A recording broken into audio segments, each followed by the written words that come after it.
কোরআনের পাখি দেলাওয়ার হোসেন সাইদি রহমতুল্লাহ আলাইহি, ওনাকে মানুষ হয়তো সামনাসামনি গালি দিত, কেউ কেউ পেছনে যেয়ে বলতো না এই কাজটা ঠিক হয়নি। শুধুমাত্র কিছু কুলাঙ্গার আছে, এই কালামানিক এদের মতো মানুষ বাদ দিয়ে আলেমদের দোয়া যে কবুল হয় তার প্রমাণ এই কালামানিক। দেখেছেন গলার পাতা শুনিয়েছে, বিসি পর্যন্ত উড়ে গেছে। দিন যত যাবে নবীর সম্মান মর্যাদা তত বাড়তে থাকবে। আর আমাদের সম্মান আর মর্যাদা বাড়ার জন্য দুইটা শর্ত আছে। ইয়ারফাউল্লাহুল্লাযীনা আমানু মিনকুম ওয়াল্লাযীনা উতুল ইলমা দারাজাত। সূরা মুজাদালার 11 নম্বর আয়াতের মাঝের অংশে আছে, আল্লাহ বলেন, হে নবী, যারা ঈমান আনে আর ইলম পেয়েছে, দিনের পর দিন এদের মর্যাদা আমি আল্লাহ বাড়াতেই থাকবো। এখানে ইয়ারফা মুজারি, বর্তমান ভবিষ্যৎ, প্রেজেন্ট ফিউচার। দিন যত যাবে এদের মর্যাদা বাড়াইয়ে দেবে কে বলেন তো? দারাজাতুন না, দারাজাত বহু বচন দিয়েছেন আল্লাহ। প্রশ্ন আসতে পারে, তাহলে আমাদের যাদের ঈমান আছে তাদের মর্যাদায় 15.5 বছর ছিল না কেন?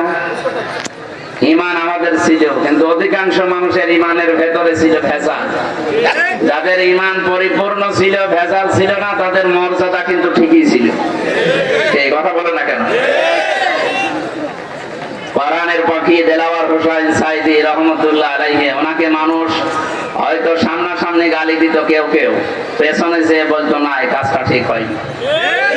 শুধুমাত্র কিছু কুলাঙ্গার আছে, এই কালামানিক এদের মতো মানুষ বাদ দিয়ে আলেমদের দোয়া যে কবুল হয় তার প্রমাণ এই কালামানিক। দেখেছেন গলার পাতা শুনিয়েছে, বিসি পর্যন্ত উড়ে গেছে। এখন ওইটা কয়টা যে উড়িয়েছে আমরা জানি না, আমার মনে হয় একটা এখনো আছে, কিন্তু সংসার করার মতো আর নেই, ওর কাজ শেষ। আজকে না কয়েকদিন আগে যে আদালত থেকে নামার সময় দেখলাম, মুখে আর ওই সেই হাসি নেই। আগে আলেমদের লিস্ট করতো 116 জনের, আমার নাম দিয়েছিল। ওই সময় কি হাসি দেখেছিলেন? আগস্টের 5 তারিখের পর থেকে আল্লাহ ওদের মুখ মলিন বানিয়ে দিয়েছে। শুধু মুখ না, কোরআনে কারীম জানিয়েছেন, ফাযুর কাইফা কানা আকিবাতু মাকরিহিম আন্না দাম্মারনাহুম ওয়া কওমাহুম আজমাইন। সূরা নম্বরের 51 নম্বর আয়াতে আল্লাহ জানিয়েছেন, হে নবী, আপনি নজর করে দেখেন, যারা ষড়যন্ত্র করেছিল তাদের পরিণাম আমি কি করেছি। আন্না একালিপ্ত আনাস, আল্লাহ বলেন অবশ্যই আমি আল্লাহ নিজে দাম্মারনাহুম ওয়া কওমাহুম আজমাইন, ওই সমস্ত মানুষ এবং তাদের যারা সঙ্গী সাথী ছিল সবাইকে নিজে মিলে শিকড় কেটে দিয়েছে।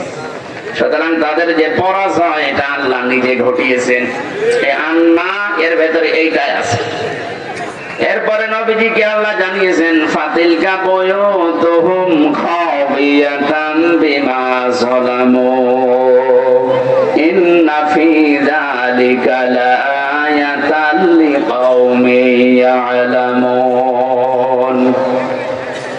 ফাতিলকা, এই যে সেই ঘরগুলো, এই ঘর বাড়িগুলোর দিকে একটু তাকান। বুয়ুতুহুম, তাদের ঘর। বাইতুন দেয়নি, আল্লাহ বুয়ুত দিয়েছেন, আবার হোম দিয়েছেন জমির, এটা বহুবচন।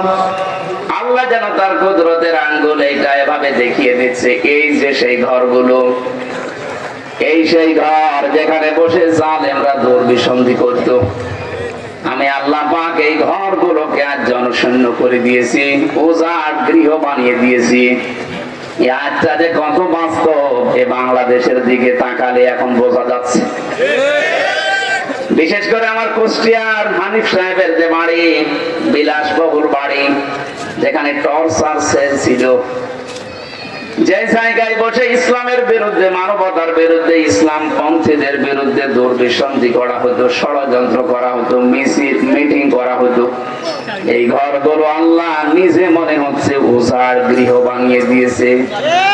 এখন আপনি যাবেন, আমি 6 তারিখে গিয়েছিলাম, 5-এর পরে 6, যে দেখি এই ইট পর্যন্ত খুলে মানুষ নিয়ে চলে যাচ্ছে।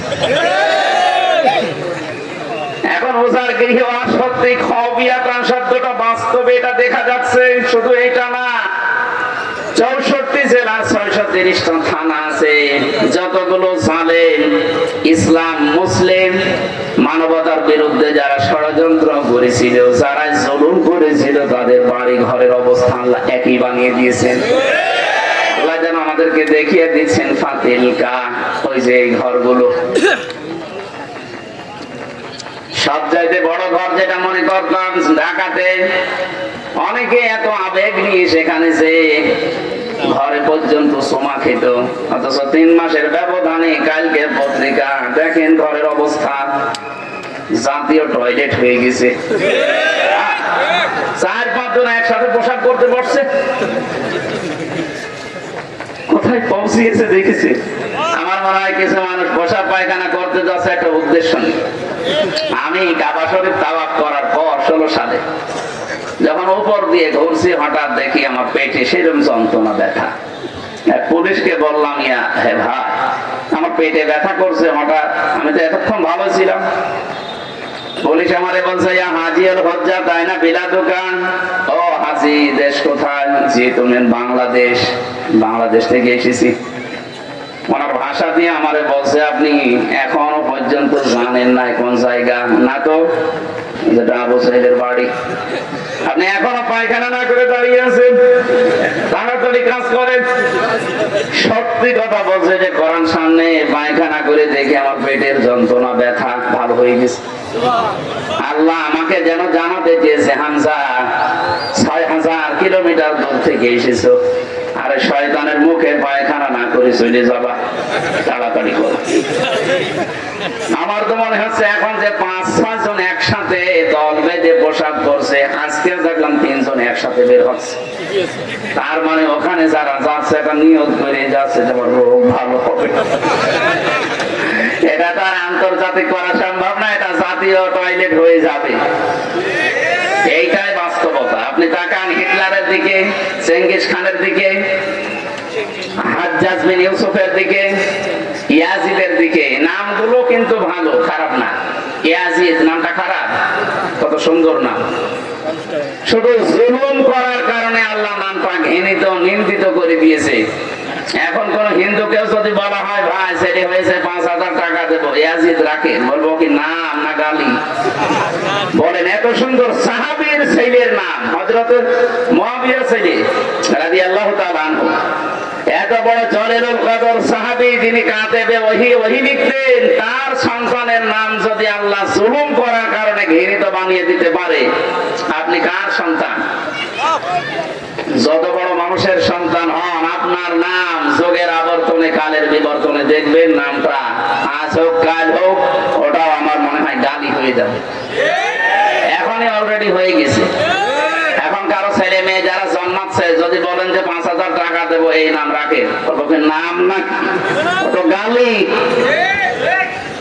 কাউকে যেন এসিদের বাচ্চা বললে সে রেগে যায়, কয়েকদিন পরে যাই বলবেন তো অমুকের বাচ্চা, এমনি রেগে যাবে। এটা করেছে কে বলেন তো? হামজা না। সূরা মরিয়মের 96 নাম্বার আয়াতে আছে, ইন্নাল্লাযীনা আমানু ওয়া আমিলুস সালিহাতি সায়াজআলু লাহুমুর রাহমানু ওয্জা। আল্লাহ পাক বলেন, যারা ঈমান আনবে আর ঈমানের দাবি অনুযায়ী যারা ভালো ভালো কাজ করবে। এখানে সালেহ শব্দটা আছে, সালেহ মানে নেক কাজ, সৎ কাজ, এতটুকুই ব্যাখ্যা না। সালেহ মানে যোগ্য। আপনাকে যোগ্যতা অর্জন করা লাগবে। যে যে দিক বিভাগে কাজ করবে, ওই বিভাগ সম্পর্কে তার চূড়ান্ত শিক্ষা এবং প্রশিক্ষণ নিয়ে সঠিকভাবে আঞ্জাম দেওয়ার নাম সালেহ। এটা বাংলাদেশে যত রাজনৈতিক দল আছে, কে কি করছে জানি না, আমি নাম ধরে বলছি, জামাত ইসলাম, ইসলামী ছাত্র শিবির, এই দুইটা দল কিন্তু যোগ্য মানুষ তৈরি করার ফ্যাক্টরি। আপনি যদি বিশ্ববিদ্যালয়ে পড়তে চান, জীবনে তো কোনোদিন ভার্সিটির মুখ দেখতে পারেননি, যদি এই বুড়ো বয়সে পড়তে চান, ভর্তি হয়ে যান, আপনাকে ভার্সিটি পড়াবে। অন্তত 6 থেকে 1 বছর, 6 মাস থেকে 1 বছর লেগে থাকে, আপনি যেন মনেই করবেন যে আমি বিশ্ববিদ্যালয়ে পড়ছি। এভাবে তৈরি করবে আপনাকে, কারণ এদের যে সমস্ত ক্যাপাসিটি আছে, যে সমস্ত কৌশল গুলো দেখবেন সব এভাবে একেবারে ধাপে ধাপে তৈরি করছে। যে মানুষগুলো আইনের দিকে যায় তাকে ওইভাবেই গড়ে তোলে, যারা ব্যবসার দিকে যায় তাদেরকে ওইভাবে গড়ে তোলে, যে মানুষগুলো চিকিৎসার দিকে যায় তাদেরকে ওইভাবেই গড়ে তুলছে। রাজশাহীর ডাক্তার ফাতেমা সিদ্দিকার মতো ডাক্তার হওয়া লাগবে মেয়েদের, ফরিদপুরের ডাক্তার শাহিন জর্দারের মতো ডাক্তার হওয়া লাগবে ছেলেদের, ডাক্তার মতিউর রহমান খুলনা এনার মতো ডাক্তার হওয়া লাগবে। এদের নাম সলে। আমরা মনে করি বসে বসে শুধু সুবহানাল্লাহ পড়লাম, আমার মতো সলে নেক কাজ আর নেই। কিসের কে বলছ না?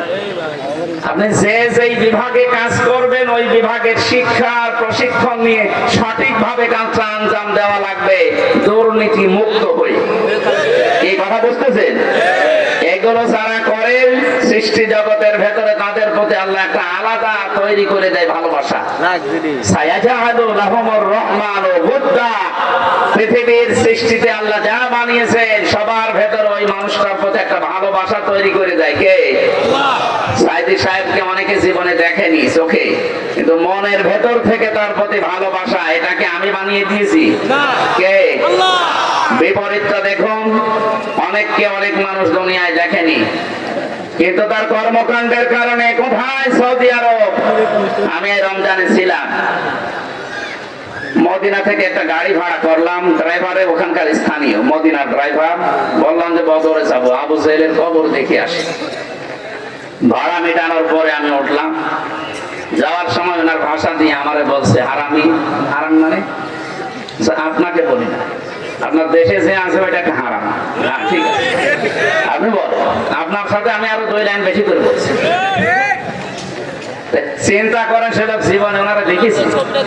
ওই হ্যাঁ, ইউটিউবে দেখে, ফেসবুকে দেখে, কর্মকাণ্ড গুলো মাঝে মাঝে তার কাছে যায়, এই দেখে তার প্রতি ঘৃণা তৈরি করে দিয়েছে হামজা। এই জুলুম করলে 7টা ক্ষতি হয়, তার ভেতরে এইটা একটা। সৃষ্টি জগতের ভেতরে তার প্রতি একটা আলাদা ঘৃণা তৈরি করে দেয় আল্লাহ নিজে। এটা অতীতে হয়েছে, এখনো হচ্ছে, কিয়ামত পর্যন্ত হবে। এই জন্য আমরা যেন সামনে কেউ চেয়ারে বসলে জালেম হয়ে না যায়। তাহলে আপনাকে আল্লাহ দেখাবে। অনেকে তো এখনো চেয়ার পায়নি, তাই চিন্তা ভাবনা করে আসে আগে একটু চেয়ার পেয়ে নেই, যা করার ছিল আরো ডবল করে করবো। না, আপনি জালেম হয়ে যাবেন না। 5 বছর পরে দেখা যাচ্ছে আপনার বাড়িটাও জাতীয় টয়লেট আল্লাহ বানিয়ে দিতে পারে। আমরা সতর্ক করলাম, কিন্তু আমি শুধু ইঙ্গিত দিয়েছি। আমি জানি কুমিল্লার মানুষ জ্ঞানী মানুষ, শিক্ষিত মানুষ, এটা বুঝে ফেলেছে। সুতরাং আগামী প্রজন্ম যারা আসবে দুনিয়াতে, এরা যেন জালেম হয়ে না যায়। সূরা নমল 51, 52, 53 নাম্বার আয়াতটা তাফসীর সহ পড়ে নেবেন।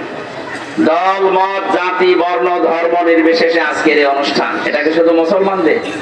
হ্যাঁ, হাত্তা ইয়াসমা কালাম আল্লাহ সুম্মা আবলিগহু মা'মানা। হে নবী, অমুসলিমরা যদি কোরআন শুনতে আসে তাদেরকে আপনি ব্যবস্থা করে দেবেন, শোনা হয়ে গেলে নিরাপদে বাড়িতে পৌঁছিয়ে দেবেন। সুতরাং আজকের এই অনুষ্ঠান শুধু শীতলায়ের মুসলমানদের জন্য না। ব্রাহ্মণ পাড়া নাম শুনে বোঝা যাচ্ছে এখানে হিন্দু আছে। কথা বলছে না কেন? আছে না? যেখানে থাকা আছে, নাম শুনে তো কিছুটা পাওয়া যাবে, সবটা চলে যায়। সুতরাং যারা এসেছেন সবার জন্য আজকের এই কোরআনের অনুষ্ঠান। আল্লাহ আমাদেরকে যাদের নিয়ে আসলেন, আমাদের 2টা এখানে শর্ত মানতে হবে। আপনি শুনবেন আর চুপ থাকবেন। আর আমরা যারা বলতে আসলাম, আমাদের দায়িত্ব কি? সূরা নাহাল, ওটা তো নমল বললাম, এটা নাহাল 44 নাম্বার আয়াত, 14 নাম্বার পারা, 11 নাম্বার পৃষ্ঠায়, 3 নাম্বার লাইনে আল্লাহ পাক বলেন, ওয়ানসালনা ইলাইকা যিকরা লিতুবায়্যিনা লিন-নাসি মা নুসিলা ইলাইহিম ওয়া লাআল্লাহুম ইয়াতাফাক্কারুন। হে নবী, এই কোরআন আমি আপনার কাছে দিয়েছি। এই কোরআনে কারীম দিয়ে মানুষের কাছে আপনি সতর্ক বাণী পৌঁছান। আপনি মানুষের কাছে কোরআন দিয়ে সতর্ক করবেন। কোন মানুষ? লাম শব্দ ব্যবহার করা হয় জীবিত মানুষদের জন্য। কোন মানুষ মরে গেলে তাকে কোরআন পড়ে শোনাবেন, এটার জন্য আপনাকে পাঠায়নি। আপনাকে পাঠিয়েছে জীবিত মানুষদের শোনাবেন। দুঃখজনক হলো সত্যই 15.5 বছরে জীবিত মানুষদেরকে কোরআন শোনানো বড় কঠিন হয়ে গিয়েছিল। 14 জায়গায় অনুমতি নেওয়া লাগতো। এই কথা বলে না কেন? অথচ ওই মানুষটার বাবা মারা গেলে আমারে ডাক দিতে, হুজুর কোরআন পড়ে দেন। আরে বেটা, তোর বাপ তো মরে গেছে, এখন আমি পড়ে করবো কি? যতদিন জীবিত ছিল তখন পড়লে কাজ হতো। সরাসরি কিন্তু বলতো না যে না, কোরআন প্রচার করার দরকার নেই, কোরআন অনুষ্ঠান হবে না। কিন্তু এমন সিস্টেম বানিয়ে দিয়েছিল, 14 জায়গায় অনুমতি নেওয়া। আমার মনে হয় কেউ নিতেও যেত না, ও অনুষ্ঠানও করতে দিত না। যাতে মাতাল হলো তাহলে ঠিক ছিল, কারণ জানতো যে 96% মুসলমান এখানে। সরাসরি ওপেন কোরআনের বিরুদ্ধে অবস্থান নিলে টিকে থাকা সম্ভব না। এই জন্য এমন সিস্টেম করেছিল মানুষ যেন অনুষ্ঠান না করে। এখন আর ওইটা নেই। এখন আছে, এখন ওপেন হয়ে গেছে, অনুমতি তো লাগেই না। যারা অনুমতি দেবে তারা এখন বলো হুজুর আসে। আমাকে সেদিন গোয়েন্দা বিভাগের সর্বোচ্চ যিনি, আমি নাম নিলাম না, উনি আমাকে কল দিয়েছে হোয়াটসঅ্যাপ। হুজুর কোরআনের কথা সারা বাংলাদেশের 64 জেলায় 56,000 বর্গ মাইলে সেইভাবে আল্লাহ বলেছেন ওইভাবে ফোর্স দিয়ে বলবেন, কোনো বাধা নেই, কোনো অনুমতি লাগবে না। কেউ যদি বাধা দেয় আমারে জানাবেন, ঠ্যাং ভেঙে ফেলেন। বললাম যে স্যার আপনি এতদিন ছিলেন কোথায়? আমি নতুন দায়িত্ব পেয়েছি, আমি একজন মুসলমান, যেভাবে আল্লাহ জানিয়েছেন আপনি ওইভাবে করবেন, কোনো সমস্যা নেই। আমি তো এইটাই চাই, আমরা তো এইটাই চাই যে আমরা আল্লাহর বান্দাদের শোনাবো কোরআন। মরা বান্দা না, জীবিত বান্দা। এখানে আমরা মরা না জীবিত? জীবিত মানুষদেরকে কোরআন শোনাতে হবে ব্যাখ্যা সহ, বিশ্লেষণ করে। আজকে তেলাওয়াত কে আয়াত থেকে আমরা তাফসীর করব। এই শব্দটা নিয়ে বাংলাদেশে একটা ভেজাল আছে, বাংলাদেশ, ভারত আর পাকিস্তানে। আমরা নিরসন করব ইনশাআল্লাহ। আর যারা শুনতে এসেছে তাদের দ্বিতীয় দায়িত্ব কি বলো, আল্লাহুম ইয়াতাফাক্কারুন। ওরা যেন কথাগুলো শোনার পরে বাড়ি যেয়ে চিন্তা ভাবনা করে যে আসলে কি বলেছে আর আমরা করছি কি। কথা বলে না কেন? এটা কি আমি বানালাম আয়াতটা? আমার দায়িত্ব স্পষ্ট দলিল প্রমাণ জীবিত মানুষদের শোনানো। আর যারা শুনবে তাদের দায়িত্ব হয়ে পড়ে বাড়িতে যেয়ে তারা যেন চিন্তা ভাবনা করে। করবেন তো ইনশাআল্লাহ? আল্লাহ আমাদের তৌফিক দিন। আজকের এই মাহফিলে যারা এসেছে বলেন আলহামদুলিল্লাহ। দরুদ আর সালাম পড়ছি মুহাম্মদুর রাসূলুল্লাহ সাল্লাল্লাহু আলাইহি ওয়াসাল্লামের প্রতি, যাকে আল্লাহ রাব্বুল আলামিন যে তেলাওয়াতকৃত আয়াতগুলো করলাম এগুলো তাকে উপহার দিয়েছিলেন। বিশ্বনবীকে আল্লাহ পাঠানোর পরেই যত নবী দুনিয়াতে আল্লাহ এর আগে পাঠিয়েছেন প্রত্যেকটা নবীর কাছে এই স্বীকৃতি নিয়েছিলেন, ওয়াইদে আখাযাল্লাহু মিসাকান নাবিয়্যিনা লামা আতাইতুকুম মিন কিতাবিন ওয়া হিকমাতিন সুম্মা জাআকুম রাসূলুম মুসাদ্দিকুল লিমা মা'আকুম লা তু'মিনুন্না বিহি ওয়া লা তানসুরুন্না ইলা আখিরি আয়াত। সূরা আলে ইমরান আমি যেখান থেকে পড়েছি তার আগে তাফসীর করতে হলে যে আয়াতের পড়া হয় তার আগের আয়াত পরের আয়াত এর সাথে সম্পর্ক কি এটা আগে বলা লাগে। এই জন্য আমি এটা পড়লাম। আল্লাহ পাকের আগে রিসালাতের ঘোষণা দিতে গিয়ে এত ব্যাপক হারে দিয়েছেন। শুধু আমাদের যে নবী, যত নবী এর আগে পাঠিয়েছিলেন 1,24,000 বলেন আর 2,24,000 বলেন, সঠিক সংখ্যা যেহেতু আমরা জানি না, যত নবী আল্লাহ পাঠিয়েছে প্রতিটি নবীর কাছে এই স্বীকৃতি নিয়েছিল, অঙ্গীকার নিয়েছিল যে তোমাদেরকে আমি জ্ঞান দিয়েছি আর বিজ্ঞান দিয়েছি।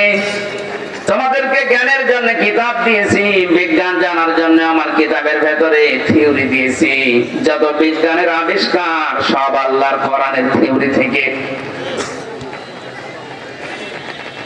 একজন রাসূল তোমাদের কাছে আসবে, তোমাদের কাছে যে কিতাব আর যে জ্ঞান যে বিজ্ঞান আছে এইটার স্বীকৃতি দেওয়ার জন্য, সত্যতা প্রমাণ করার জন্য আসবে।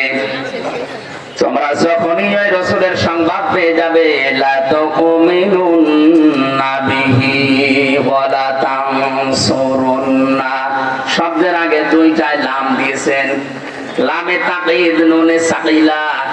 আল্লাহ পাক বলেন, হে নবী, হে রাসূলরা, যারাই দুনিয়াতে তোমরা গিয়েছো প্রত্যেকের জন্য আমি অঙ্গীকার নিলাম, ওই রাসূল যদি তোমাদের কাছে চলে যায় অবশ্যই তাকে বিশ্বাস করবা, তাকে সাহায্য করবা। যত নবী যত রাসূল আসলেন প্রত্যেককে আল্লাহ বলেছিলেন ক্বালু আকরারনা, তোমরা কি স্বীকৃতি দিলে? প্রত্যেকেই বলেছে হ্যাঁ।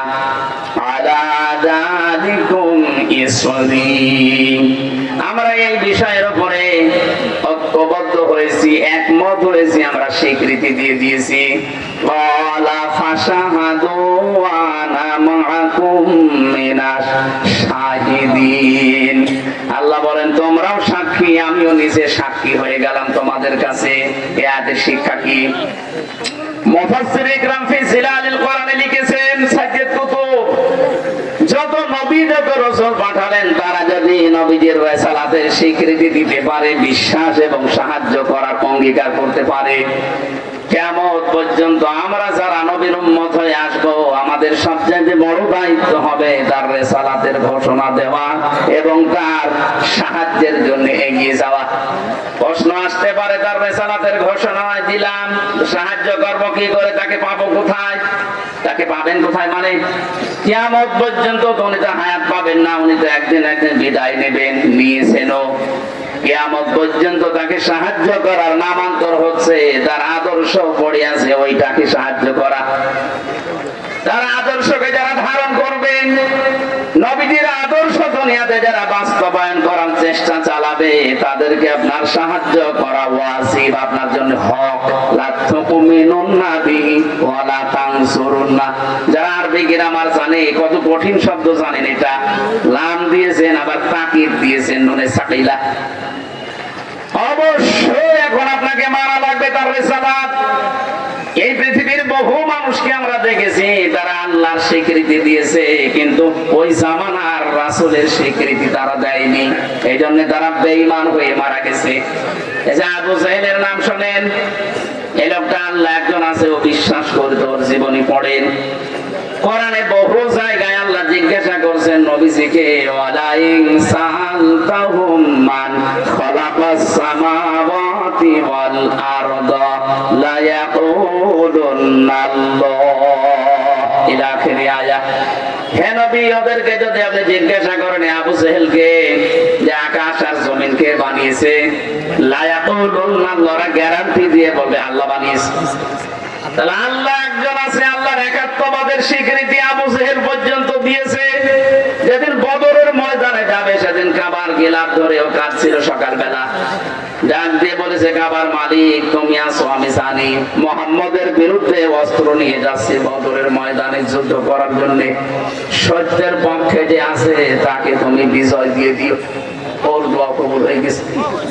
কি কত সত্যের পক্ষে ছিল না, সত্যের পক্ষে যিনি ছিল আল্লাহ তাকে বিজয় দিয়ে দিয়েছিলেন। এরকম একটা দুইটা না, বহু ইতিহাস আমার জানা আছে। ফেরাউনের ইতিহাস অনেকে শোনেন কিন্তু শিক্ষাটা এখান থেকে নেন না। এই লোকটা আল্লাহ একজন আছে কিন্তু বিশ্বাস করেছিল। শেষে এসে একেবারে শেষে যে বলেছিল, হাত্তা ইযা আদরাকাহুল গরকু ক্বালা আমানতু আন্নাহু লা ইলাহা ইল্লাল্লাযী আমানাত বিহি বানু ইসরাঈল, ইলা আখিরি আয়াত। আমি কেন পড়ছি, বাংলাদেশের সাথে আমার অনেক মিল দেখতে পাচ্ছি। এই জন্য এদেশে বহু মানুষকে আপনি জিজ্ঞাসা করবেন রিসালাতের স্বীকৃতি দেওয়ার জন্য রাসূলের জীবনী অনুযায়ী কাজ করতে, ও বলবে কি, আমি কি নামাজ পড়ি না, আমি কি রোজা রাখি না, আমি হজ করে এসেছি, আমি দান সদকা করি। কুমিল্লাবাসী যে চারটা কথা বললাম, চারটা কথায় কার হুকুম? নামাজ পড়া, রোজা রাখা, হজ করা, দান করা, এই চারটা কার বিধান? আরো জোরে বলেন। এই বিধান যিনি দিয়েছেন তিনি তো বললেন, লা তুমিনুন্না বিহি ওয়া লা তানসুরুন্না, নবী আসবে তাকে বিশ্বাস করবা, তার স্বীকৃতি দিবা। এই যে ফেরাউনের কথা কেন তুললাম, বাংলাদেশ বাংলাদেশে এই বিশ্বাসে যারা আছেন তাদের কিন্তু ফেরাউনের মতো মরণ হবে। আপনাকে আমি বাঁচাতে চাই। ওই লোকটা যখন ডুবে যাচ্ছিল ওই সময় বলেছিল আমি ঈমান আনলাম, ওই আল্লাহর উপরে ঈমান আনলাম যার উপরে ঈমান এনেছে বনি ইসরাইলেরা, আমি তো মুসলমান। এরপরও ফেরেশতারা মানে মা পানির ভেতরে বারবার চুবায় কেন? আল্লাহ তখন জবাব দিয়েছেন আল আন, এখন। শব্দের দিকে খেয়াল করেছেন? ও কিন্তু আল্লাহর একাত্মবাদের স্বীকৃতি দিয়েছে যে আমি ঈমান আনলাম ওই আল্লাহর উপরে যার উপরে বনি ইসরাইল ঈমান এনেছে। তাহলে স্বীকৃতি তো দিয়েছে আল্লাহর প্রতি, কিন্তু ওই জামানার যিনি প্রেরিত পুরুষ ছিলেন হযরতে মূসা কালিমুল্লাহ, তার কথা কিন্তু বলে নাই। কথা বুঝতেছেন?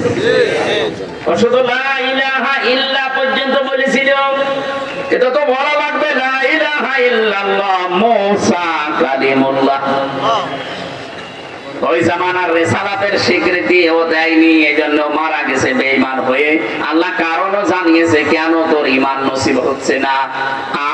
আল আনা ওয়াকাদ আসাইতা ক্বাবলু ওয়া কুনতা মিনাল মুফসিদিন।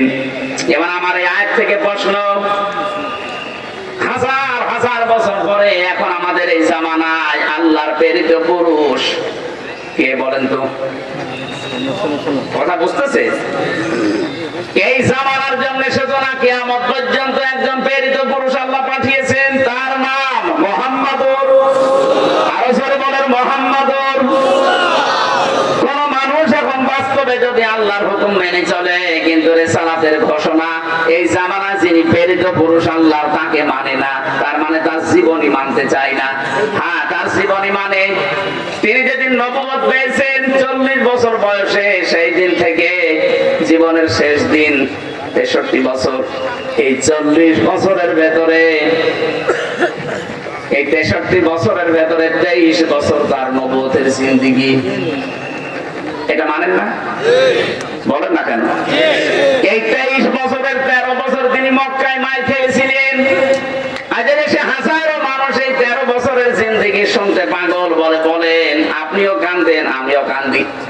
কিন্তু পরের যে 10 বছর মদিনার জীবন, উনি যে রাষ্ট্রপ্রধান ছিলেন, এইটা বলতে গেলে অনেক মানুষ যারা আল্লাহর স্বীকৃতি দেয় ওদেরও তখন আর মন পাওয়া যায় না। বলে হুজুর এটা রাজনীতি, এটা দুনিয়ার কাজ।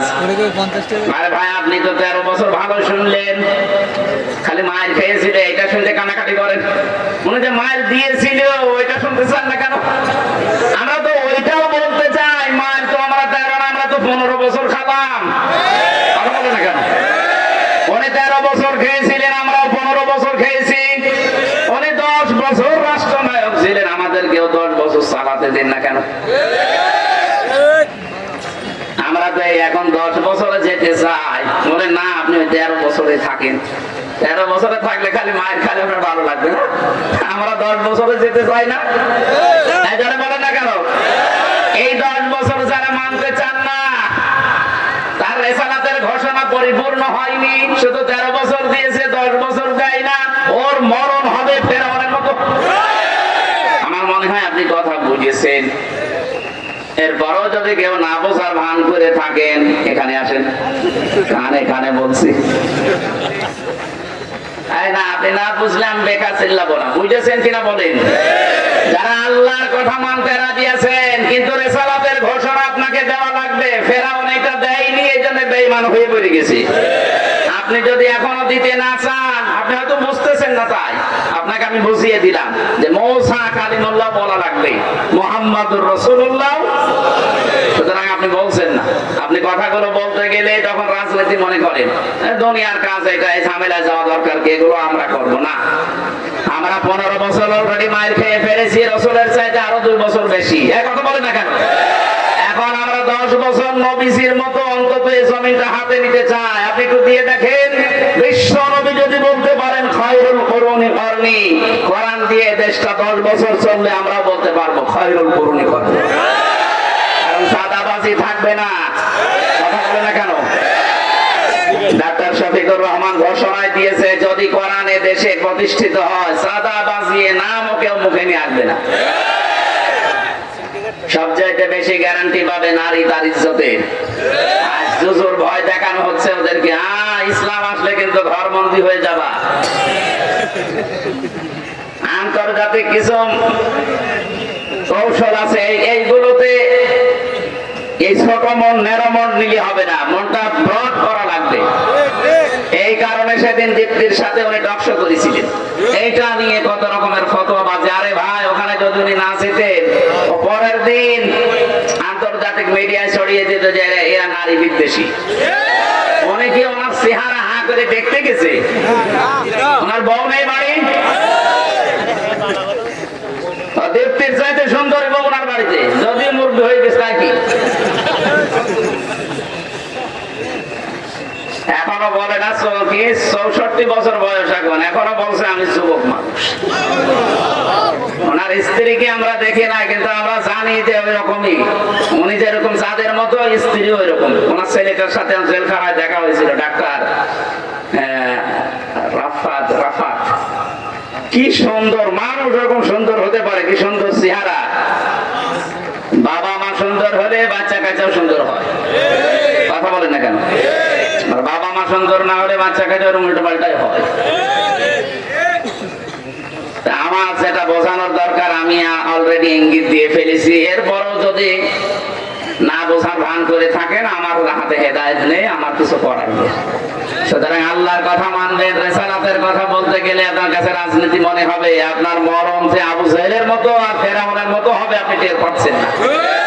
আল্লাহ যেন আপনাকে বাঁচান, বলেন আমিন। কেউ যদি মুখ ফিরিয়ে নেয়, আপনি বলেন যে আমি মুসলমান। আর এই আয়াতের পরবর্তী আয়াত, এই যে 82 নম্বর আয়াত, এটা সূরা আলে ইমরান। আল্লাহ রাব্বুল আলামিন বলেন, ফামান তাওয়াল্লা বা'দা যালিকা ফাউলাইকা হুমুল ফাসিকুন। হে নবী, এই ঘোষণা আপনি স্পষ্ট দেওয়ার পরে যে প্রত্যেক নবী আমার উপরে ঈমান এনেছিল, সাহায্যের ঘোষণা পেয়েছিল, তোমরা যারা আমার উম্মত দাবি করবে, শুধু আল্লাহর কথা মানলেই হবে না, আমার রিসালাতের স্বীকৃতিও দেওয়া লাগবে। কথা বলেন ঠিক কিনা? আমার আদর্শ আমি রেখে আসলাম, কিয়ামত পর্যন্ত আদর্শ থাকবে। যদি আমার প্রতি ঈমান আনতে চাও, তাহলে আদর্শকে জমিনে প্রতিষ্ঠা করার জন্য সাহায্য করা লাগবে। আপনি নিজে পারছেন না, যারা করছে মাস্ট বি আপনাকে তাদের পেছনে থাকা লাগবে। আল্লাহ আমাদের তৌফিক দিন। আমার তো অ্যাডভার্টাইজ করা দরকার, আমি করলাম। এরপরও যদি কেউ মুখ ফিরিয়ে চলে যান, আল্লাহ বলেন তারা ফাসিক। তারা কি? ফামান তাওয়াল্লা বা'দা যালিকা, এরপরও যদি কেউ মুখ ফিরিয়ে নেয়, ফাউলাইকা হুমুল ফাসিকুন, তারা ফাসিক। আল্লাহ তুমি আমাদেরকে ফাসিকি থেকে বাঁচাও, বলেন আমিন। এবার যেটা পড়েছি 73 নম্বর আয়াত, 83, এই আয়াতের তাফসীর করার জন্য বসেছি। কারণ কবরে যাবার পরে যে প্রশ্নগুলো হয়, মার রব্বুকা, তোমার রব কে, এটা হবে না? কালকে আমার মাহফিল টাঙ্গাইলে ছিল, ওখানে কালকে এই শব্দের ব্যাখ্যা করেছিলাম যে কবরে কেউ যদি বলতে চায় রব্বি আল্লাহ, আমার রব আল্লাহ, অবশ্যই তাকে রবের যে 5টা অর্থ আছে তার প্র্যাকটিক্যাল লাইফে ওটা মিলিয়ে দেখাতে হবে যে হ্যাঁ আমি রব মানি। তাহলে কবরে আপনি বলতে পারবেন রব্বি আল্লাহ, আমার রব আল্লাহ। এই কি এখানে কেউ চলে যাচ্ছে, এখানে নড়াচড়া করবেন না। দ্বিতীয় নম্বরটা আজকে নিচ্ছি, কালকে আমার আছে আবার বগুড়াতে, দিনের বেলা গাইবান্ধা, রাতে বগুড়া। ওখানে কালকে 3 নম্বর প্রশ্নের জবাব আমি বলবো ইনশাআল্লাহ। আজকে দ্বিতীয় প্রশ্ন হবে মা দীনুকা, তোমার দিন কি? দিনের আমি 19টা অর্থ পেয়েছি পুরা কোরআন শরীফের ভেতরে, সামারাইজ করে আমি 10টা বানিয়েছি।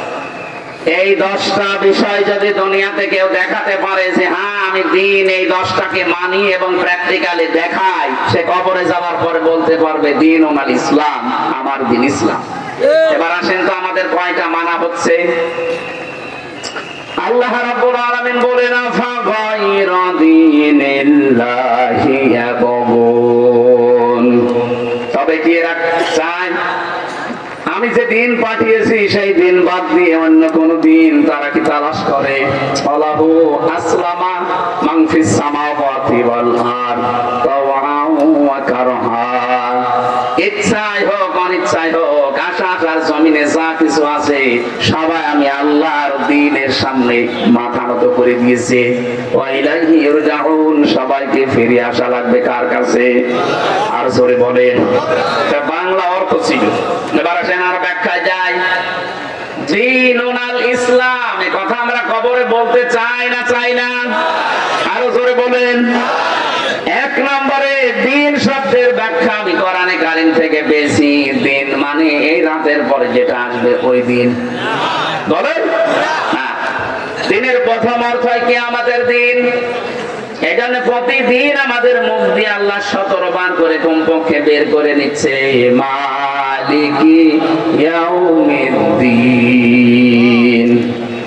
জবান খুলে কোরআনের আয়াতটা পড়েন, মালিকি ইয়াউমিদ্দিন। কিয়ামতের দিনের একচ্ছত্র মালিক কার? আরো জোরে। এটা দিয়ে আল্লাহ আমাদের বারবার মুখ দিয়ে বের করাচ্ছেন, কারণ হচ্ছে কিয়ামতে কিন্তু কারো কিছু করার থাকবে না, কারণ একচ্ছত্র মালিক আল্লাহর।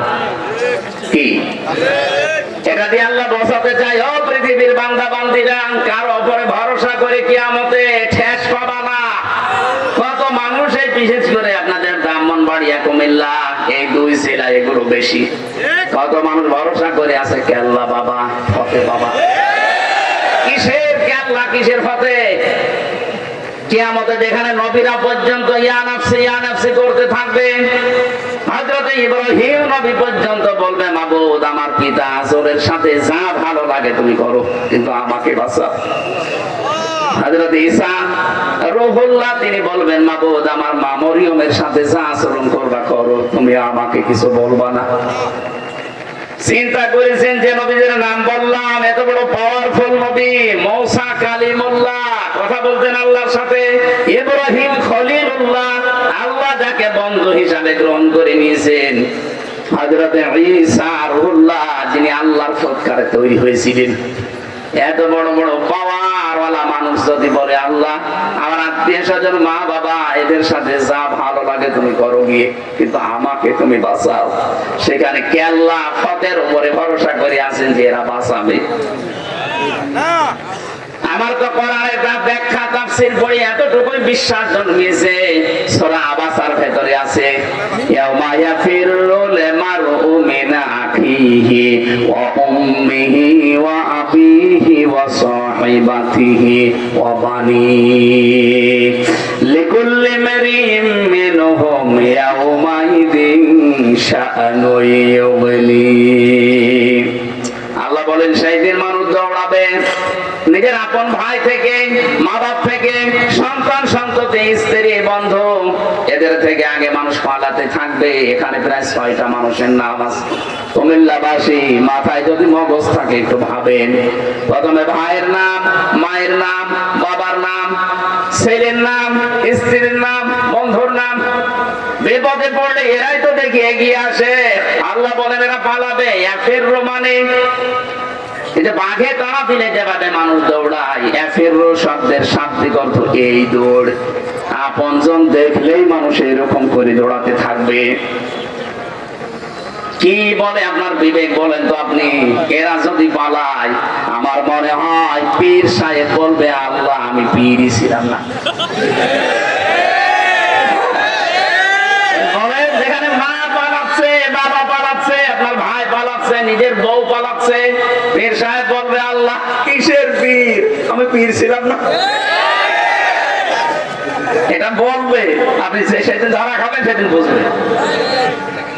সূরা মারিজের ভেতরে আরো কঠিন করে আল্লাহ দিয়েছেন, ইউবাসসারুনহুম ইয়াওয়াদ্দুল মুজরিমু লাউ ইয়াফতাদি মিন আযাবি ইয়াউমিদিন বিবানি ওয়া সাহিবাতিহি ওয়া আখিহি ওয়া ফাসিলাতিহি আল্লাতী তুবি ওয়া মান ফিল আরদি জামিআন সুম্মা ইউনজি। আল্লাহ রাব্বুল আলামিন বলেন, ওই দিন মানুষ মুক্তিপণ হিসাবে দিতে চাইবে সর্বপ্রথম তার ছেলে মেয়েকে। আমি আয়াতটা পড়ার পরে, বাণী শব্দের ব্যাখ্যা পড়ার পরে চিন্তা করলাম, আল্লাহ 3টা বছর আমি জেলে আছি, আমার মেয়ে দুইটাকে আমি আজও দেখিনি। ওই সময় 7 মাস রেখে গিয়েছিলাম ছোটটারে, এখনো 4 বছর। এই 3 বছর হয়ে গেল আমি না দেখার কারণে ওর প্রতি একটা অজানা ভালোবাসা আমার তৈরি হয়ে গেছে। বড়টার প্রতি অত না, ছোটটা ফারিহা জান্নাতের প্রতি যত বেশি হয়েছে। 3টা বছর না দেখে যদি এত বেশি মহব্বত ভালোবাসা তুমি তৈরি করে দিতে পারো, কোরআনের আয়াতে তুমি বললে কিয়ামতে আমি নাকি ফারিহাকেও মুক্তিপণ হিসাবে তোমারে দিতে চাইবো। আমার তো মনে হচ্ছে না, এই আয়াতটা আমার কেমন লাগছে। আপনি চিন্তা করেন তো, কিয়ামতের দিন এই ফারিহাকে বলা লাগবে আল্লাহ এটাও দিয়ে দিলাম মুক্তিপণ, তুমি আমারে বাঁচাও। আমার স্ত্রী, আমার ভাই ভাগ্যর যা আছে, আমার বোন আছে, এমনকি আমার দুনিয়ায় যারা আশ্রয় প্রশ্রয় দিত, আমার ঘরের লোক, আমার আত্মীয় স্বজন, জ্ঞাতি গোষ্ঠী, এদেরকেও তোমাকে দিয়ে দিলাম। যাও অমান ফিল আরদি জামিআ, দুনিয়ায় যত সম্পদের মালিক ছিলাম সব আমি দিলাম। সুম্মা ইউনজি, তুমি আমারে বাঁচাও। আল্লাহ জবাব দিয়েছেন কড়া করে ধমক দিয়ে, কাল্লা, কাল্লা, কখনোই না, ইন্নাহা লাযা, তোরে আমি লাজাই দেব। কোথায় লাজা? কি আল্লাহ ভয়ঙ্কর বর্ণনা এর পরে দিয়েছেন। লাজা কি জানো? নাযাআতাল লিশাওয়া, এখানে গেলে আগে মানুষের চামড়া খুলে যাবে। আমাকে রিমান্ডে মাঠের নিচে যখন নিয়ে গিয়েছিল ওই আয়না ঘরে, আমি দেখেছিলাম মাঝে মাঝে রাতের বেলা রাত 11টা 12টার পরে ওরা আসতো, 4-5 জন এসে কিছু জিনিসপত্র নিয়ে বলছে আমরা এইগুলো দিয়ে নখ তুলি, মানুষের চামড়া তুলিয়ে, যেগুলো দিয়ে জীবিত মানুষদের নখ তুলে নেয়, চামড়া তোলে, ডিম নিয়ে এসে বলতো যেগুলো আমরা দেই। আমারে কোনোদিন এরকম করিনি, কিন্তু দেখিয়েছে যে এগুলো দিয়ে আমরা নখ তুলি। তার মানে ওদের ওই ভয়ঙ্কর কথা শোনার পরে যেন আমি মিথ্যা কথা বলতে বাধ্য হই। আমারে বলেছিল আকিস গ্রুপের বিরুদ্ধে এই কথাগুলো বলা লাগবে। 2 নম্বরে, এই দেশে জঙ্গিবাদ তৈরি করার জন্য জামাত ইসলাম আর শিবির কাজ করছে, এইটা আপনি বলবেন আদালতের সামনে, যে তাহলে আপনারা ছেড়ে দেব। রিমান্ডে বারবার আমাকে ওই অফিসার গুলো, বিশেষ করে এসপি আর এসপি, প্রতিদিন আমার রাতের বেলা এসে বলতো জামাত ইসলাম তো খারাপ না, ভালো দল, ওরা মিথ্যা কথা বলে না, ওরা দুর্নীতি করে না, আপনার বলতে সমস্যা কি? কি কায়দা করে কথা নিচ্ছে দেখেছেন? মনে তো আছে যে হাজা পাগল হয়ে গেছে মনে হয়। ঠিক আছে, আপনি আমাদের নিয়ে চলেন। এত কষ্ট প্রথম কয়েকদিন দিয়েছিল, দেখেন না এত নরম চরম নেই। শেষে আমাকে ওই জেনে দিয়েছিল যে এইগুলো দিয়ে আমরা নখ তুলি, যদি আপনি কালকে ম্যাজিস্ট্রেটের সামনে এগুলো না বলেন আমরা কিন্তু করব। কয়েকটা মুসলমান অফিসার পেয়েছিলাম, মুসলমান নামে শুধু আল্লাহর ভুল ধরতো, যে আল্লাহর এই কাজটা মনে হয় ঠিক হয়নি। তারপরে আমি একজন পেয়েছিলাম এই কুমিল্লা বাড়ি 14 গ্রামে, আমি খুঁজতেছি পালিয়েছে। আর কয়েকদিন আগে পেয়েছিলাম খুলনা শেখ ইমরান, অধ্যাপক মিয়া গোলাম পরওয়ার সাহেবের বাড়ির পেছনে বাড়িও। ওই দিন আমার মাহফিল ছিল পরওয়ার সাহেবের কাছে। ওর বাবা আওয়ামী লীগের উপজেলা চেয়ারম্যান, ও শয়তান পালিয়েছে, পাওয়া যাচ্ছে না। এরপরে পাওয়া গেছে, পুলিশে ধরে এখন ছেড়ে দিয়েছে। ওরে আর পাওয়া যাচ্ছে না, কোন গর্তে ঢুকেছি। চিন্তা করে দেখেন, ওরা আমাদের বলতেছে আমরা এগুলো দিয়ে নখ তুলি, এই যে এই মেশিন কত। আপনি যদি না বলেন সকালবেলা আপনার স্ত্রীকে তুলে নিয়ে আসবো, তখন আমার মেয়েটা 7 মাস বয়স মাত্র। বলেন এই অবস্থায় স্বামী যারা ঠিক থাকতে পারে? বাধ্য হয়ে বলেছিলেন যে যা ভালো লাগে করেন, আমারে নিয়ে চলেন, আমি সব করে দেবো যা। কিন্তু ম্যাজিস্ট্রেট আমার সাথে ধোঁকাবাজি করেছিল। ওখানে যাওয়ার পরে শুনলাম উনি ছাত্রলীগের প্রাক্তন কি সেক্রেটারি ছিল, উনি এখন ওই কাজে। আমারে বলছে আপনার কোনো চিন্তা নেই, যা যা লিখেছে শুধু সই করে চলে যান, আপনার নিচে ছোট ছোট বাচ্চারা আছে কাটাকাটি করছে। আমি তো ওই 164 তখন বুঝতাম, সহজ সরল ভাবে লিখে দিলাম। পরে শুনছি যে ওইটা 164। এমন এমন কিছু লিখেছে রাষ্ট্রের বিরুদ্ধে, আকিস গ্রুপের বিরুদ্ধে, জামাতের বিরুদ্ধে, অথচ একটা কথাও আমার না। পরে যদিও আমি ডিনাই পিটিশন দিয়েছিলাম, কিন্তু সেটাই তো কাজ হয়নি। এই 3 বছর থাকা লিখেছে আর ওই কারণে। অথচ সে মামলায় যে কিছুদিন আগে সব খারিজ হয়ে গেছে, সব খারিজ করে দিয়েছে। ওই মামলা তো 3 বছর তো ওই জজের কাছে ছিল। কিচ্ছু করতে পারিনি। যে এখন হাত খোলা পেয়েছে বলছেন যান, একেবারে মামলা ঢিসমিস করে দিলাম। বলতে গেলাম যে স্যার এটা তো আপনার কাছে এতদিন ছিল, এতদিন তো বলেননি, হঠাৎ সবই বেসবই আমাকে মাফ করে দিচ্ছেন। উনি এইটাই বলতো যে আমার হাত বাঁধা আছে, এখন হাত খোলা আছে, কিছুটা ন্যায় বিচার করতে পারছি। আমরা চাই বাংলাদেশে সবাই এরকম হাত খোলা থাকবে আবু সাইদের মতো। কথা বলেন না কেন? হাত যতদিন বাঁধা থাকবে, ন্যায় বিচারের পরিবর্তে উপরে দেখতে হবে ফিটফাট, ভেতরে সব অফিসার হবে। আমরা তো এটাই কায়েম করতে চাই বাংলাদেশে, যেন সবার হাত, বিশেষ করে 1628টা চেয়ার আছে, এই চেয়ার না, জায়গা মতো যে চেয়ার গুলো আছে ওইগুলো, কতগুলো? 1628টা। এই চেয়ার গুলো আমরা চাই যারাই সামনে বসবে প্রত্যেকের হাত আবু সাইদের মতো এভাবে খোলা থাকবে। জীবন দিতে হয় জীবন দেবে, কিন্তু মিথ্যার সামনে মাথা নত করবে না, তাহলে নাই বিচার কায়েম হবে।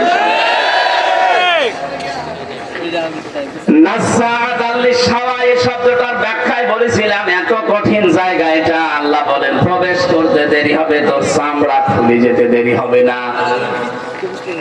এতটুকু আল্লাহ যদি শেষ করে দিতেন আমি আজ পর্যন্ত আর পড়তাম না। পরে আরো শব্দ কঠিন দিয়েছেন। আল্লাহ বলেন জানো এই লাজা কাদেরকে ডাকবে, তাদউ মান আদবারা ওয়া তাওয়াল্লা ওয়া জামা ফাআওয়া।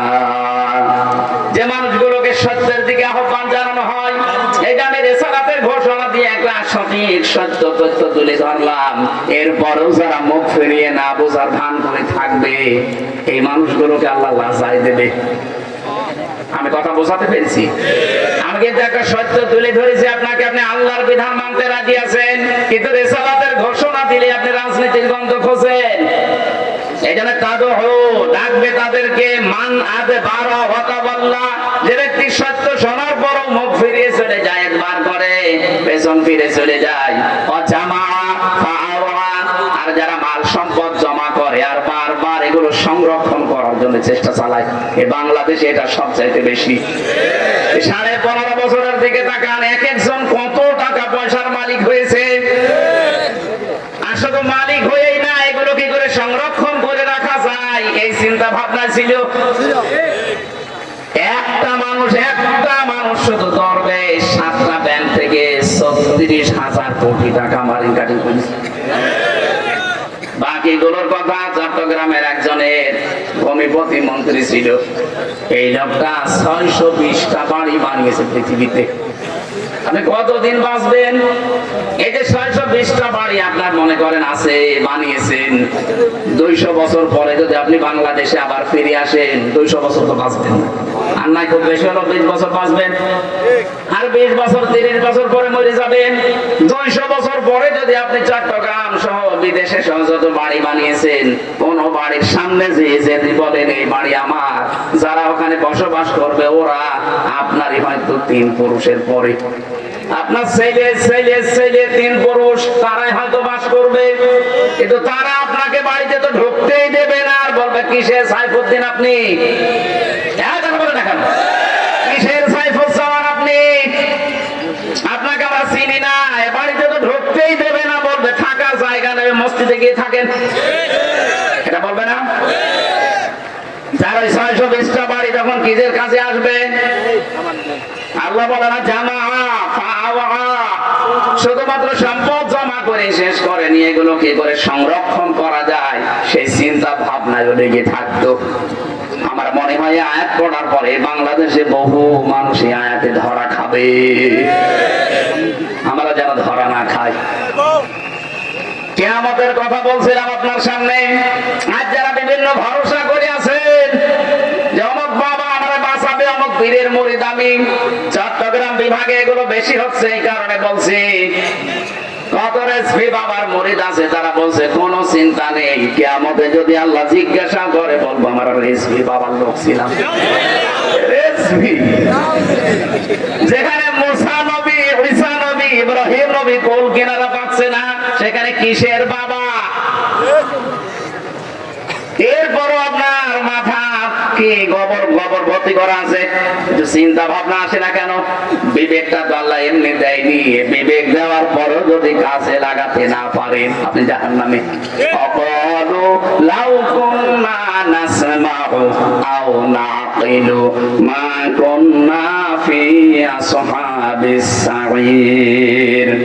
ওই মানুষগুলো যখন আফসোস করে আর বলবে, আল্লাহ যদি আলেমদের কথা সময় শুনতাম আর বিবেকটা যদি কাজে লাগাতাম তাহলে ভণ্ড পীরদের উপরে ভরসা করতাম না, এখন আমি ধরাও খেতাম না। তাদের জন্য আল্লাহ যে জায়গাটার নাম দিলেন তার নাম সাঈর, এটা জাহান্নামের একটা দরজার নাম। এই দরজা দিয়ে আপনাকে প্রবেশ করাবে। এখন যদি সতর্ক না হতে পারেন, আপনি বিশ্বাস করতে পারেন আপনি জাহান্নামের সাঈরে যাচ্ছেন, বলেন নাউজুবিল্লাহ। এজন্য আমরা সতর্ক করার জন্য এসেছি, আশা করছি আপনি সতর্ক হবেন। কিয়ামতের একচ্ছত্র মালিকানা কার? আরো জোরে। এজন্য কারো উপরে ভরসা করা, বলেন নিজের যতটুকু আমল আখলাক আছে, কাজ কারবার আছে, ওইটার উপরে ভরসা করে যান।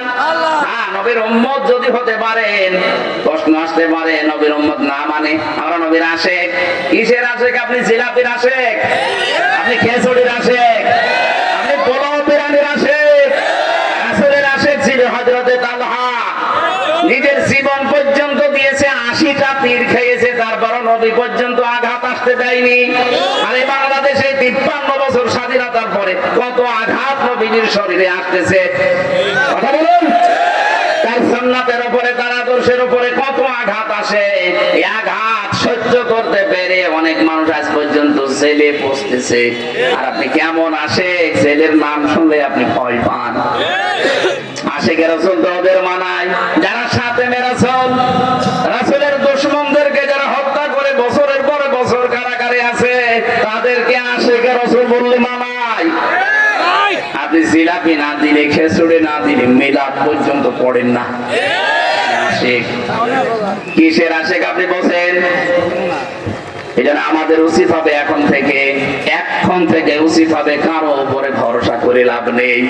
কিয়ামতে যেহেতু একচ্ছত্র মালিকানা আল্লাহর, ওই আল্লাহর দিকে ভরসা করে কিয়ামতে যেন বাঁচা যায়, ওই বিশ্বাস দুনিয়া থেকে নিয়ে যাওয়া লাগবে। নবীজিকে আল্লাহ প্রশ্ন দিচ্ছেন, এটা ইন্টারোগেটিভ সেন্টেন্স। আরাইতাল্লাযী ইউকাযযিবু বিদ্দীন। হে নবী, আপনি কি ওই মানুষগুলোকে দেখেছেন যারা কিয়ামতের দিন বিশ্বাস করে না? নবীজি বললেন, কই আমার কাছে যারা আছে সবই তো মনে হয় কিয়ামতে বিশ্বাসী। আল্লাহ পাক বলেন না, ফাযালিকাল্লাযী ইয়াদউল ইয়াতীম। ওই মানুষগুলো কিয়ামতে বিশ্বাস করে না যারা এতিমের গলায় ধাক্কা দেয়। বাংলাদেশে নেই এতিম মানে আমরা কি মনে করি? মা বাবা নেই, তারাই শুধু এতিম। এই আজকের যে মুরব্বী বসে আছে, ওনার মা বাবা আছে? আছে? তাহলে এতিম না এটা? উনি যদি এতিম হয় তো এখানে এতিম বাকি আছে কোনটা? এতিম হচ্ছে এই যে ছোট বয়সে, বিশেষ করে 1 থেকে 15 বছর পর্যন্ত ধরা যায়, সাবালক হওয়ার আগ পর্যন্ত। এর আগে যাদের মা বাবা মারা গেছে তারা এতিমের সংজ্ঞায় পড়ে। এখন যদি মুরব্বী মানুষ বলে আমিও এতিম, মা বাবা নেই, আমি তো এতিমের দাদা। এতিম আসল এতিম হচ্ছে উপরে যারা দায়িত্বে আছে, ওদের নিচে যত মানুষ কাজ করবে তারা সবাই ওনার কাছে এতিম। এই কুমিল্লা জেলা প্রশাসনিক ভাবে চালাচ্ছে এসপি সাহেব। এসপির নিচে যত পুলিশ, এই 11, 12টা, 14, 15টা থানায় কাজ করছে, সে এসআই বলেন, এএসআই বলেন, কনস্টেবল বলেন, দারোগা বলেন, ওসি বলেন, সবাই ওনার কাছে এতিম। কথা বুঝতেছেন?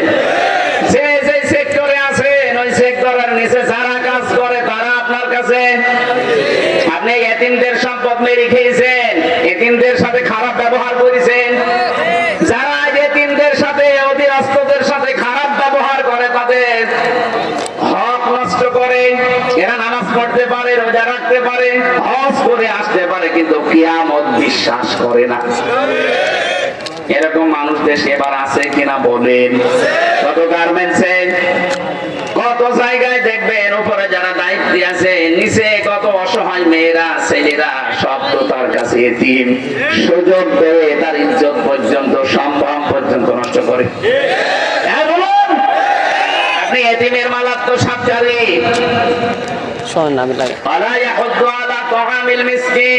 যারা মিসকিনদের খাবার দেয় না, খাবার দিতে উৎসাহ দেয় না, এই যে ইয়াহুদ্দু আলা তাআমিল মিসকিন, সাকানা ইয়াসকুনু থেকে এসেছে শব্দটা।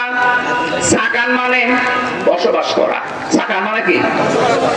যারা আজ বসবাস পর্যন্ত করার জায়গা পায় না, ঠাঁই নেই যাদের, এই মানুষগুলোর পুনর্বাসনের জন্য আপনাকে কাজ করা লাগবে।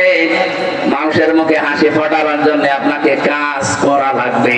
এ বাংলা অর্থ হচ্ছে দারিদ্র মুক্ত সমাজের জন্য আপনার ভূমিকা থাকা লাগবে। এটা আজ বাংলাদেশে অধিকাংশ মানুষ মনে করে এ দুনিয়ার কাজ। কে বলেছে দুনিয়ার কাজ? মেয়েরা যারা এসেছেন আপনাদের জন্য একটাই ওয়াজ আজকে, ওয়াতুইনু আলা দীনি যাওজাতিহা। জান্নাতি মহিলা ওইটা যে মেয়েটা তার স্বামীকে মানবতার জন্য, দ্বীনের জন্য, ইসলামের প্রসারে মানবতার সেবা করছে তার স্বামী, ও যেন ওই মহিলা তার স্বামীকে উদ্বুদ্ধ করে, ছাড় দেয়, সময় বের করে দেয়। কিন্তু অধিকাংশ মহিলার বাধা দেয়। কথা বলে ঠিক কিনা? নাতে নামাজ পড়ে, রোজা করে, কালো বোরকা পরে নেককার হতে পারবেন না। আপনার স্বামী, এটা 3 নাম্বার পয়েন্ট, ওয়াতুইনু আলা দীনি যাওজাতিহা। আপনার স্বামীকে আপনি হযরতে খাদিজাতুল কুবরার মতো বের করে দেবেন বাড়ি থেকে, যে দিনের জন্য, মানবতার সেবায়। আপনার স্বামী মানবতার সেবামূলক কাজ করে, মানুষের উপকারের জন্য নেমে যায় বাড়ি থেকে, দিন প্রসারে, দিন কায়েমে, দিনের সেবা করার জন্য কাজ করে বেড়াচ্ছে। আপনি সময় বের করে দেবেন তাকে আপনি ছেড়ে দেবেন, ছাড় দেবেন শুধু না, তাকে আর উদ্বুদ্ধ করবেন। কিয়ামতের ময়দানে খাদিজাতুল কুবরার সাথে জান্নাতে যেতে পারবেন। আজ আমরা আরো ছেড়ে দেওয়া দূরের কথা, সংসারে অশান্তি তৈরি করি, আর আরো বাধা দেই। কথা বলে না কেন? আমার মা বোনেরা, নামাজ পড়ছেন, পড়েন, রোজা রাখেন, হজ করে এসেছেন, পর্দায় থাকেন, পাশাপাশি স্বামীকে মানবতার সেবায়, ইসলামের সেবায় বের করে দেবেন। কিয়ামতে যদি খাদিজাতুল কুবরার সাথে, যার নামে আজকের এই মাদ্রাসা, এই মহিলার সাথে জান্নাতে থাকতে চান, আল্লাহ মেয়েদেরকে খাদিজাতুল কুবরার অনুসারী হওয়ার তৌফিক দেন, বলেন আমিন। যেটা বোঝাতে চাচ্ছিলাম, দারিদ্র মুক্ত সমাজের জন্য আমাদের স্ব জায়গা থেকে ভূমিকা পালন করা লাগবে। এটা যদি সবাই মিলে আমরা ঐক্যবদ্ধ হয়ে করতে পারি, দিনের প্রথম অর্থ যেটা বলেছিলাম, কিয়ামতের দিন, এই কিয়ামতের দিনে আপনাকে আল্লাহ নিজে পার করিয়ে দেবেন। জোরে বলেন সুবহানাল্লাহ। দিন শব্দের 2 নাম্বার অর্থ রাষ্ট্রীয় বিধান। এটা আজ বাংলাদেশে অনেকে আমরা না বুঝলে ফেরাউন এটা বুঝেছিল। সূরা মুমিনের 26 নাম্বার আয়াতে আল্লাহ দলিল দিয়েছেন, আকালা ফিরআউন দারুনি আকাতুল মূসা আলাইয়াদু রাব্বা ইলা আখিরি আয়া। ফেরাউন বলেছিল, আমার ছেড়ে দাও, আমি মুসাকে হত্যা করব, সে তার রবকে ডাকুক। আমি আশঙ্কা করছি সে আমার রাষ্ট্রের বিধিবিধান পাল্টিয়ে দেবে। এখানে দিন মানে রাষ্ট্রীয় বিধান। আজ দিন মানে সাথে ধর্ম মনে করে যারা পড়ে আছেন, আপনার চাইতে আমার মনে হয় দিন ফেরাউন ভালো বুঝেছিল। বলেন, ও বলেছিল আমাকে ছেড়ে দাও, আমি মুসাকে হত্যা করব, ওদের রবকে ডাকো।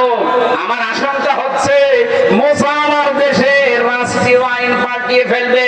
তাহলে দিন মানে রাষ্ট্রের আইন। আরো চলে 96% মুসলমান আমরা এখানে বাস করি, রাষ্ট্রীয় আইনের দিন একটাও আছে বলেন? যে 2-1টা ছিল হাফ, সেগুলো তুলে দিয়েছে এই 15 বছরে। মুসলিম পারিবারিক আইনের ভেতরে কিছু কিছু আমরা মানতাম, সেটাও এমন কায়দায় মাঝে মাঝে আওয়াজ উঠতো, আমরা সমান অধিকার চাই, এক পুরুষ যা পাবে এক নারী তাই পাবে। ধরে বলেন নাউজুবিল্লাহ। কোরআনে 500 আইন আল্লাহ দিয়েছেন, অধিকাংশ আমরা দেখলাম হাত দিয়েছে, পাল্টিয়ে ফেরার চেষ্টা চালিয়েছে। যেখানে আল্লাহর নামে পড়া আরম্ভ হবে সেখানে আল্লাহর নাম বাদ দিয়েছে। যেখানে ইসলাম ইসলাম, সেখানে বাদ দিয়ে শুধু নাম দিয়েছে নজরুল ইসলাম কলেজ। হবে না, শুধু নজরুল কলেজ। কেন? ইসলামে আপনাকে কিসে কামড় দিয়েছে? কথা বলেন না কেন? পড়া শুরু করা লাগবে আগে ইকরা বিসমি রাব্বিকাল্লাযী খালাক, এটা মনোগ্রামে লেখা ছিল। কথা বলেন না কেন? ইন্নাদ দীনা ইনদাল্লাহিল ইসলাম রাব্বি জিদনি ইলমা, এগুলো আগে ছিল। এটা এখন বাদ দিয়ে এমন এমন জিনিস সেখানে জুড়ে দেওয়া হচ্ছে। কেন? এই শব্দগুলো তো আল্লাহ বানিয়ে দিয়েছেন। রাব্বি জিদনি ইলমা, এই শব্দ বানিয়েছে কে? আল্লাহ। ইন্নাদ দীনা ইনদাল্লাহিল ইসলাম, এটা বানিয়েছে কে? আমার বিশ্ববিদ্যালয় কুষ্টিয়া ইসলামী বিশ্ববিদ্যালয় লেখা ছিল ইকরা বিসমি রাব্বিকাল্লাযী খালাক। এরকম যতগুলো আল্লাহর বিধান সব পাল্টিয়ে পাল্টিয়ে অন্যটা লাগিয়েছে। নারী পুরুষের যে বিবাহ, এটা আল্লাহ পাক বৈধতা দিয়েছেন, অথচ এখন আজকে দেখলাম পেপারে দিয়েছে কুষ্টিয়াতে দুইজন মহিলা বিয়ে করবে বলে উঠে পড়ে লেগেছে। এগুলো তো একদিনে তৈরি হয়নি, 15.5 বছরের সংসার এটা। সমকামিতা যারা প্রমোট করছে আজ আমরা দেখছি অনেককে এখন তাদের দায়িত্ব দেওয়া হচ্ছে দেশের।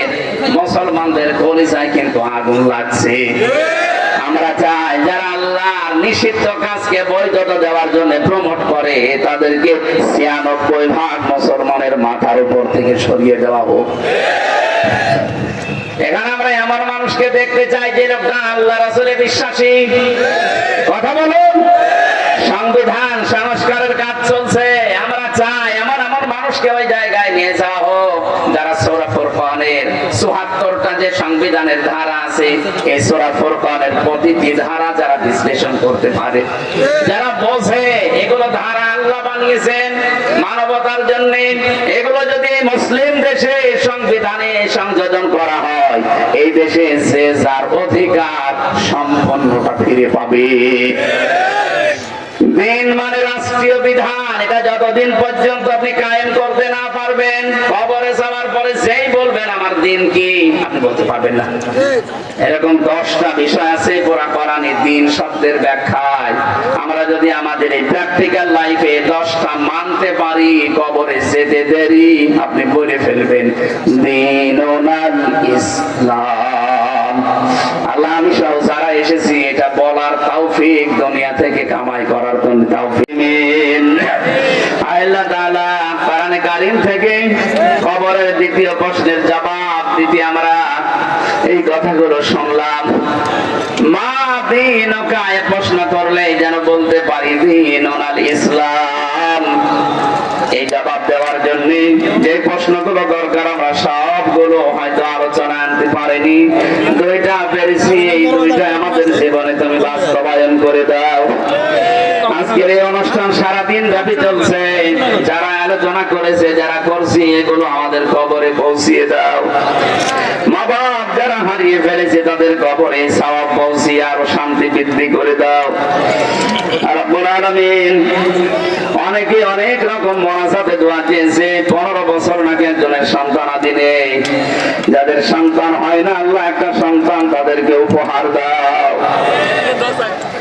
এই মাহফিলের জন্য যারা কাজ করেছে, খাদিজাতুল কুবরা রাদিয়াল্লাহু তাআলা আনহা মহিলা মাদ্রাসা, এই মাদ্রাসা কিয়ামত পর্যন্ত এখানে কায়েম রাখো।